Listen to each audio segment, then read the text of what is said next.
क्रिस्त में अति प्रिय माता पिताओं, भाइयों बहनों एवं बच्चों, हम लोग आज आगमन का पहला रविवार में प्रवेश कर चुके हैं। हम लोग जो मिस्सा बलिदान के लिए जो वस्त्र पहनते हैं उसमें भी परिवर्तन हुआ है। हम सामान्य रविवार में कौन सा रंग के वस्त्र पहनते हैं? हरी रंग के पहनते हैं। आगमन आया है, हम लोग ये वायलेट बैंगनी कलर का वस्त्र पहनते हैं। ये वस्त्र एक प्रतीक है। क्या का प्रतीक है? इंग्लिश में कहते हैं रिपेंटेंस, और हिंदी में कहेंगे तो पश्चाताप। पश्चाताप और साथ के साथ प्रिपरेशन, तैयारी का प्रतीक है। हमारे तमिलनाडु में हम लोग पोंगल बनाते हैं, जो हमारे इस छत्तीसगढ़ के त्यौहार के रूप में देखेंगे तो नया कानी का त्यौहार है। ये नया कानी के त्यौहार में हम लोग 3 दिन मनाते हैं, और पहला दिन उसको कहा जाता है पोही पंडिहई, मतलब पोही पोंगल। उसी दिन में भी पोंगल उन लोग बनाते हैं, और उस दिन नमक और सफ़ेद चावल और चाहिए तो थोड़े से नारियल डाल के बनाते हैं। वो मीठा नहीं रहता है। और उसी दिन पूरा दिन घर की साफ सफाई में काम करते हैं, और जितना भी हमारे घर में जो बुरा चीज़ रहता है, मतलब जो खराब हो गया, जिसको हम सोचते हैं आजकल इसका उपयोग नहीं है, उसी सब चीज़ को जला देते हैं और घर के अच्छे से पुताई पेंटिंग वगैरह कर लेते हैं। तो उसी प्रकार हम लोग प्रभु मसीह के आगमन के लिए हम पश्चाताप और तैयारी करते हैं। इसीलिए इसी रंग का कपड़ा हम पहनते हैं। ये तैयारी में हम ना केवल बाहर की बनावट को हम बदलने के लिए हम प्रयास करते हैं, हमारे अंदरतम को बदलने के लिए, अंदरतम को आध्यात्मिक रूप से मजबूत करने के लिए तैयारी करते हैं।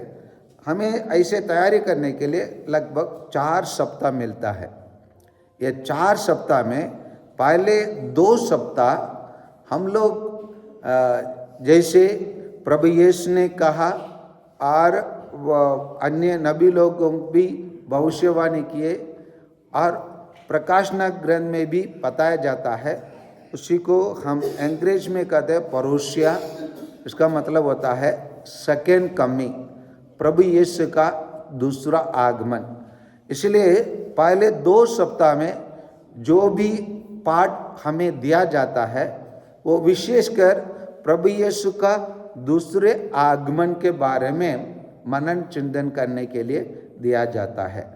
और तीसरा और 14 रविवार में प्रभु यीशु जो 2024 वर्षों के पहले जैसे चरनी में बेथलेहम में माता मरियम और जोसेफ के बेटे के रूप में जन्म लिए, उसी को यादगारी में हम उसी के याद करते हुए उसी चीज़ में जो भी घटना हुआ है उसी को हम पुनर्याद करते हैं।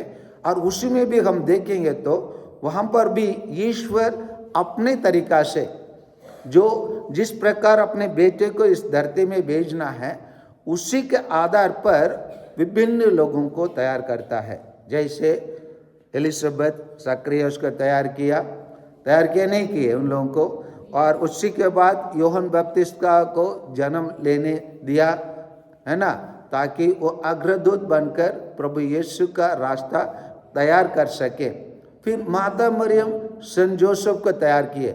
जब माता मरियम और सेंट जोसेफ को तैयार किए, ये तो नहीं केवल माता मरियम और जोसेफ ही उनके रास्ता तैयार करने में लगे रहे प्रभु यीशु का आगमन, जरूर माता मरियम के परिवार लोग भी और जरूर सेंट जोसेफ के परिवार लोग भी जरूर उनके साथ दिए होंगे। और उन लोग अगर ईश्वर की योजना को स्वीकार नहीं किए होते और उन लोग क्या कर दिए होते, सेंट जोसेफ और मरियम को अपने परिवार से निष्कासित किया होते और उनको अपने परिवार से अलग कर दिए होते। लेकिन उन लोग भी तैयार थे, हाँ हमारे उन दिनों में बाइबल लिखा नहीं गया, उन दिनों में तोरा के रूप में और उनके धर्म ग्रंथ के रूप में पुराना विधान रहा। हाँ मेरे बेटा, हाँ मेरे बेटी, हाँ हम लोग नबियों के मुंह से सुना है कि हमारे बीच में एक पुत्र उत्पन्न होंगे जो होगा राजाओं का राजा, जो हमारा न्यायाधीश होंगे, हमें न्याय दिलाने होंगे, हमें पाप से मुक्ति दिलाने होंगे होकर उन लोग उसी जानकारी के आधार पर सेंट जोसेफ और मरियम को क्या किए होंगे, उनके साथ दिए होंगे और उनको अपने जीवन में आगे बढ़ने के लिए मदद किए होंगे। और इसी प्रकार ईश्वर विभिन्न लोगों को तैयारी किया, उसी प्रकार प्रभु यीशु हमारे बीच में आए हैं। क्योंकि हम लोग सेंट मार्क के सुसमाचार 1:15 में हम पढ़ते हैं, जो 1:15 जैसे हम लोग विभिन्न सुसमाचार में देखेंगे तो प्रभु यीशु जो पहले जो उनके सुसमाचार में बोले हैं वो अलग अलग सुसमाचार में अलग अलग तरीका होता है। लेकिन सेंट मार्क के सुसमाचार प्रभु यीशु अपने मुंह खोल के बोलना शुरू करते हैं, उन लोग वो एक बताते हैं। 1:15 को पढ़िए। हाँ समय पूरा हो चुका है, हाँ ईश्वर का राज्य निकट आ गया है। हो सकता है उन दिनों में जो लेखक जो लिख रहा था मार्कुस, वो मतलब हमारे बीच में हैं, उन शब्दों को प्रयोग करने के पहले वो सोचा निकट शब्द उचित समझा होगा, लेकिन निकट तो नहीं है, वो तो हमारे बीच में ही है। क्योंकि प्रभु यीशु कहाँ से आया? सर कहाँ से आया? हाँ बोलिए ना, आप लोग सब ऐसे बैठे रहते हैं। हाँ स्वर्ग से आए, सो स्वर्ग से आया वाला व्यक्ति हमारे बीच में आ गया तो वो ईश्वर का राज्य को लेके आया। इसीलिए वो बोल पड़े पश्चाताप करो, है ना, और सुसमाचार में विश्वास करो, क्योंकि हमारे बीच में क्या है? ईश्वर का राज्य है। क्योंकि जहाँ प्रभु यीशु है वहाँ ईश्वर का राज्य है। और इसी चीज के लिए आज का सुसमाचार हमें कैसे बुलावा देती है, आइए उसको हम थोड़ा देखते हैं। यहाँ प्रभु यीशु अपने शिष्यों से कहा, सूर्य चंद्रमा और तारों में चिन्ह प्रकट होंगे, समुद्र के गर्जन और बाढ़ से व्याकुल होकर पृथ्वी के राष्ट्र व्यथित हो उठेंगे, लोग विश्व पर आने वाला संकट के आशंका से आतंकित होकर निष्प्राण हो जाएंगे, क्योंकि आकाश की शक्तियां विचलित हो जाएंगी। तब लोग मानव पुत्र को अपार सामर्थ्य और महिमा के साथ बादल पर आते देखेंगे। ये लाइन जैसे मैं बताया, पहले 2 सप्ताह में हम क्या आगमन के लिए हम तैयारी करते हैं? प्रभु यीशु का दूसरे आगमन, परोसिया, सेकेंड कमिंग ऑफ क्राइस्ट के लिए हम तैयारी करते हैं। वो अभी नहीं हो सकता है, वो हो सकता है कल भी हो सकता है, 100 वर्ष के बाद भी हो सकता है, 1000 वर्षों के भी बाद हो सकता है, लेकिन वो कभी भी हो सकता है। लेकिन जब कभी भी होने दे, लेकिन हमको कैसे रहना है? जब ये बातें होने लगेंगी तो उठकर खड़े हो जाओ और सिर ऊपर उठाओ, क्योंकि तुम्हारा मुक्ति निकट है। कभी भी होने दो। जैसे हम लोग जानते हैं बहुत बड़ा बड़ा उद्योग, जैसे हम लोग हमारे बीच में उसके लिए निस्संदेह रूप से जानने के लिए हमारे बीच में एससीसीएल है। एससीसीएल में कभी भी बिजली का ब्रेकडाउन होता है, क्या कर देते? तुरंत व्यवस्था होता है, नहीं होता है? होता है। अगर छत्तीसगढ़ का बिजली नहीं है तो भाई मध्य प्रदेश का बिजली दे देते। समझ में आ रहे हैं ना? तुरंत लाइन बदल कर 24 घंटा बिजली देने के लिए उन लोग तैयार रहते। क्या के लिए? एक कोयला निकलने वाले एक मशीन बंद नहीं होने के लिए, उसी को 24 घंटे जारी रखने के लिए कोरोना काल में भी एक दिन बंद नहीं हुआ। जानते हैं आप लोग, कोरोना काल में भी एक दिन भी बंद नहीं हुआ एसेंशियल। तो उसी को जारी रखते हैं। तो ये कोयला से और कोयला कॉलेज में काम करने वाले पाने वाला वो पैसा से भी ज़्यादा महत्वपूर्ण व्यक्ति, राजाओं का राजा हमारे बीच में आने वाला है। तो हम जैसे बिजली को हम 24 घंटे जारी रखते हैं, तो हमारे काम के लिए, जो हमारे बीच में आने वाला ईश्वर के लिए, क्या हम अपने आप को तैयार रखना है? नहीं रखना है? रखना है। और अच्छे से अपने आप को तैयार करना है? नहीं करना है? करना है। और जब ये सौभाग्य दुनिया के अन्य महान लोगों को नहीं दिया गया, ये वरदान अदानी अंबानी को नहीं मिला, समझ लीजिए, ये वरदान हम लोगों के लिए मिला है। किसको? दुनिया के अधिपति, राजाओं का राजा, जिसको हम पिछले इतवार जोर से चिल्लाकर हम नारा लगा के आए नहीं आए, उसी केवल उसी दिन के लिए बोलने के लिए बोले नहीं, हमारे बीच में रहने के लिए बोले ना। हाँ बोले तो फिर मृत्यु जैसे उत्तर देते हो। अब लोग मरते हैं क्या? हाँ फिर जवाब जाइए। हाँ तो वही राजा दे राजा हमारे बीच में अभी भी है। और हमारे लिए कैथोलिक लोगों के लिए भी हम लोग सौभाग्य है, कैथोलिक कलीसिया छोड़ के अन्य हमारे भाई लोग जो विभिन्न नाम से द असेंबली ऑफ गॉड है ना, बिलीवर्स ऑफ गॉड, समझ में आ रहे हैं ना, GL चर्च, लुथरन चर्च है ना, डुबकी चर्च, ऐसे कहने वालों के बीच में जिस प्रकार हमारे बीच में प्रभु यीशु उपस्थित है, उनके पास नहीं है। हमारे पास कहाँ है प्रभु यीशु उपस्थित? हाँ कहाँ पर है? जोर से बोलिए ना, इशारा थोड़ा करिए, कहाँ पर है? हाँ हमारे बीच में है, ये संदूक में है, ये टबरनाकल में है। ये सौभाग्य की बात है, सौभाग्य की बात है। और सेंट फ्रांसिस के जीवन में एक गधा भी क्या किया, उसके सामने घुटने टेकर उनको सम्मान किया। हम लोग सेंट फ्रांसिस ऑफ असीसी का जीवन को पढ़ेंगे तो हम देखेंगे उसी क्या हो, उसी में। और एक बार कोई साइंटिस्ट लोग गिरजाघर में प्रवेश करके उन लोग बोले हैं, यहाँ आप लोग के अलावा और कोई इसी गिरजाघर में कोई है क्या? उन लोग हमारे ईसाई लोग तो तुरंत बोले होंगे कोई तो नहीं है। नहीं, वो साइंटिस्ट ने बोला मैं एक जीवंत व्यक्ति को यहाँ पर देख पा रहा हूँ, पर मैं उसको उपस्थिति को मैं महसूस कर पा रहा हूँ। मैं इस चीज़ को, उसी चीज़ को उन लोग बताए। हाँ हो सकता है ये तो संदूक में रहने वाले परम प्रसाद प्रभु यीशु के बारे में बोले हैं, और कोई तो है। लोग बोले हम लोग इसी चीज़ में ऐसे विश्वास करता हूँ। हाँ वो सच है, यहाँ मैं उसको उपस्थिति को मैं देख पा रहा हूँ। इसी चीज़ को मैं अपने गांव में हुआ एक घटना को मैं बता रहा हूँ। मेरे एक भांजा, मेरे भाई का लड़का भांजा ही बोलते हैं ना, हाँ मेरे भांजा वो चेन्नई में काम करता है। उसके साथ एक हिंदू भाई को उनके साथ लेके आया, हमारे गांव को त्योहार में लेके आया। और हमारे गांव के गिरजाघर में जैसे उन्होंने प्रवेश किया, उनके शरीर के हर बाल खड़े हो गया। उसको आश्चर्य लगा, वो ऐसे कभी उनके मंदिर में कहीं भी गया तो वो ऐसे अनुभव नहीं पाया।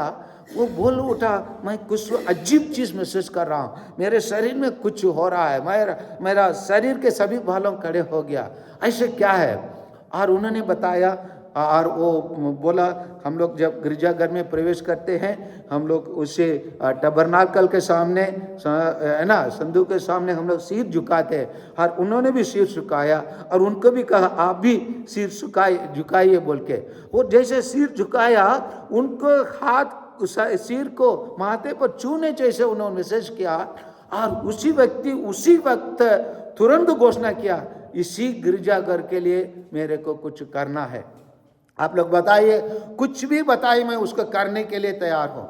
और उन दिनों में हम लोग उसी गिरजाघर को नवा निर्माण कर रहे थे। मैं आप लोगों को बताया होंगे, एक बार मैं उसी के लिए जा रहा हूँ। नवा निर्माण कर रहे हैं। वेदी के सामने हम लोग लकड़ी का, मतलब आप लोग साउथ में देखेंगे तो वेदी बहुत अच्छे से सुंदर ये करके श्रृंगार कर रखते हैं। उसी के लिए हम लोग कुछ खोज रहे हैं। और भी टीक उठ सागुन लकड़ी से हम लोग कुछ करने के लिए कोशिश करें। वो बोला ठीक है, कितना होगा? हाँ, कारपेंटर ने बताया लगभग 7 लाख लगेंगे। वो वहीं पर घोषणा किया, मैं इस 7 लाख को मैं दे दूंगा बोल के, क्योंकि ईश्वर हमारे बीच में है, हमारे साथ है। ये सौभाग्य हम लोग केवल कैथलिक कलीसिया को हुआ है। अन्य भाई लोगों के हाथ में बाइबल है। वो मैं भी बोलता हूँ बाइबल भी जीवित है, मैं ये नहीं बोल रहा हूँ, बाइबल भी जीवित है। और हम लोग के पास 2 गुना डबल आशीष, 2 गुना ईश्वर आशीष दिया है। एक तरफ बाइबल से है, बाइबल से हम जीवित है, और दूसरे तरफ हमारे बीच में प्रभु यीशु, जो उन्होंने आखिरी प्याले के टाइम पर कहते हुए वो चले गया था, इसको मेरे स्मृति में क्या करो। उसी स्मृति को प्रतिदिन हमारा कैथलिक कलीसिया करता है। इसलिए हम उसी को जारी रखना, हमेशा जीवित रखना। जैसे एक इंडस्ट्री चलने के लिए जिस प्रकार हमेशा हम बिजली देते रहते हैं, उसी प्रकार हम ईसाई लोग जीने के लिए हमारे पास प्रभु यीशु निरंतर हमारे बीच में रहना है। जब रहेंगे तो हम लोग बोल सकेंगे, प्रभु यीशु जैसे कहा, जब ये बात होने लगेंगे तो उठकर खड़े हो जाओ और सिर ऊपर उठाओ, क्योंकि तुम्हारा मुक्ति या तुम्हारा ईश्वर या हमारा ईश्वर हमारा बीच में है। इसीलिए हम अपने आप को पूरी तरह तैयारी रखने के लिए हमें बताया है। और आगे वो बताते हैं, और 14 से 34 में हम पाते हैं, सावधान रहो, कहीं ऐसा ना हो कि भोग विलास, नशे और इस संसार की चिंताओं से तुम्हारा मन खंडित हो जाए, और वह दिन फंदे के तरफ अचानक तुम पर आ गिरे, क्योंकि वह दिन समस्त पृथ्वी के सभी निवासियों पर आ पड़ेगा। इस चीज़ को हम लोग विशेषकर हमारे छोटे नागपुर के भाई बहन लोग इसी चीज़ बात पर विशेष ध्यान देना चाहिए। और हमें कभी हम लोग अपने आप को स्पष्टीकरण दे देते हैं, जस्टिफिकेशन दे देते हैं, क्योंकि हमारे रीति रिवाज में पीना एक मुख्य अंग है बोल के हम हमेशा पीने के लिए, मैं बोल रहा हूँ पीना है तो थोड़ा बहुत पी लीजिए, और लेकिन निरंतर उसी को आदत बनाना, वो भी अगर मैं बोल दिया तो उसी को आप, वो भी मेरे से एक पुरोहित होने के कारण उसी को मैं बोलना नहीं है, थोड़े से पी लीजिए बोलना भी गलत है। लेकिन मैं है ना, समझ में आ रहे ना, ऐसा बोलना नहीं, लेकिन हम अपने रीति रिवाज को जारी रखना है तो मात्रा में, कम की मात्रा में आप लोग जारी रख सकते हैं। नहीं तो यहाँ बताया जाया है, वो विलास, नशे और इस संसार की चिंताओं से तुम्हारा मन खंडित हो जाए। हम लोग क्यों गिरजाघर में आने के लिए हमारे भाई बहन लोग क्यों टाइमिंग समय निकालने में हम क्यों असमर्थ हैं? 24 घंटा कौन दिया है? हमारे माँ बाप दिए हैं, ईश्वर ने दिया है। उसी ईश्वर को अगर हम इतवार के दिन 2 घंटे नहीं निकाल पाते, हम ईसाई नहीं है। हम ईसाई नहीं है, हम कुछ भी होंगे लेकिन ईसाई नहीं है। इसलिए तुम्हारा मन खंडित हो जाए, और वही दिन जब आप दुनिया के चीज में ज्यादा चिंतित रह जाए, तब ईश्वर फंदे की तरफ अचानक तुम पर आ गिरे। इसीलिए अक्सर हम कोई मर जाते हैं, अरे यार कल शाम को तो वो आदमी मेरे से बात करके घर गया था यार, क्या पता नहीं क्या हुआ मालूम नहीं, सुबह वो हार्ट अटैक से खत्म हो गया। यार बहुत दुखित बात है। होता है नहीं होता है? हमारे परिवार में, हमारे रिश्ता में हुआ नहीं हुआ है? हुआ है तो हमको क्या, कैसे रहना है? कैसे रहना है? कटिया में सोते रहना है। कौन कौन? मेरे प्रश्न के लिए आप जाते उत्तर नहीं देते हैं। और कब जागेंगे? कब्र में जाने के बाद। बगल वाले के लात मार के उठो ना यार। कब जागना है? हर समय, निरंतर। इसीलिए कभी कभी हम लोग आश्चर्यचकित वक्त बोलते हैं, अरे यार कल वो जिंदा था, आज कैसे क्या हो गया, वो चले गया ऊपर ईश्वर के पास। इसी प्रकार कभी भी हमारे बीच में होंगे, इसलिए क्योंकि वह दिन समस्त पृथ्वी के सभी निवासियों पर और भारत के 140 करोड़ लोगों पर और दुनिया में रहने वाले 800 करोड़ लोगों पर आ पड़ेगा। इसीलिए जागते रहो और समय समय प्रार्थना करते रहो, जिससे तुम इन सब आने वाले संकटों से बचने और भरोसे के साथ मानव पुत्र के सामने खड़े होने के योग्य बन जाओ। आइए, इस बुलावा हमारे पहला आगमन रविवार हमें बुलावा देती है, जागते रहो। क्योंकि हम 4 रविवार को आशा के रूप में, होप के रूप में, दूसरा रविवार को पीस शांति के रूप में, तीसरा रविवार जॉय आनंद के रूप में, और 14 रविवार हम लोग लव प्रेम के रूप में मनाते हैं।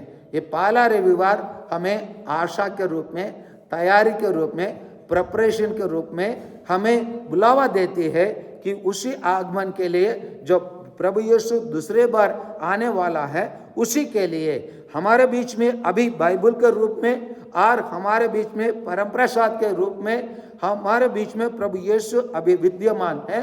और वो फिर हमारे बीच में अपने पूरे अधिकार के साथ, पूरे अपने मतलब स्वर्गदूतों को और संतों के साथ आने वाले हैं। उसमें प्रभु यीशु हम प्रत्येक जन को सदस्य बनाने वाला, भले हमारे भारत देश में हमारे नागरिकता के लिए खतरा है, लेकिन मैं गारंटी के साथ कहता हूं, हमारे लिए स्वर्ग राज्य में हमारे नागरिकता के लिए कोई खतरा नहीं है, क्योंकि हम प्रत्येक जन स्वर्ग का नागरिक है, क्योंकि हम प्रभु यीशु का चेले हैं, प्रभु यीशु का शिष्य हैं, प्रभु यीशु में विश्वास करने वाला हम विश्वासी गण है। इस विश्वास के साथ, इस आशय के साथ आइए, आने वाला 25 तारीख को जो प्रभु यीशु 2024 वर्षों के पहले जिस प्रकार जन्म लिया माता मरियम और